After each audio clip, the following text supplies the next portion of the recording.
روجت القناة الإسرائيلية E24 نيوز لمصالحة يفترض أن تتم بين الجزائر والمغرب خلال القمة العربية التي ستعقد بالمملكة العربية السعودية شهر مايو المقبل. وزعمت القناة الإسرائيلية المقربة من نظام المخزن والتي تكن عداء شديدا للجزائر أن هناك مساع حثيثة تقودها السعودية ومصر للمصالحة بين البلدين مع توافر كل المؤشرات التي تؤكد أن المفاوضات جارية من أجل إنهاء الأزمة بين الجارين على حد تعبيرها، والجلوس على طاولة المفاوضات لمناقشة القضايا العالقة وإيجاد حلول تناسب الطرفين. وأعربت القناة عن أملها في نجاح هذه الوساطة التي تزعمها من أجل عودة الدفء تدريجيا بين الجزائر والمغرب، خصوصا أنها أقرت بأن هذا المقترح سيصطدم حتما برفض الشعب الجزائري وبالتصريحات التي أدلى بها رئيس الجمهورية عبد المجيد تبون بأن العلاقات الجزائرية المغربية قد وصلت إلى نقطة لا عودة.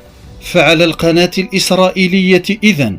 أن تستذكر السبب الرئيسي الذي دفع الجزائر إلى قطع علاقاتها مع ممثل إسرائيل في شمال إفريقيا. ألم يكن استقواء المغرب بالكيان الصهيوني والانبطاح التام له؟ كما عليها أيضا أن تسأل المخزن المغربي هل هو على استعداد لقطع علاقاته مع إسرائيل وطلب الصفح من الجزائر للحديث عن وساطة مفترضة بعدها، وهل بإمكانها أن تؤول إلى مصالحة فعلية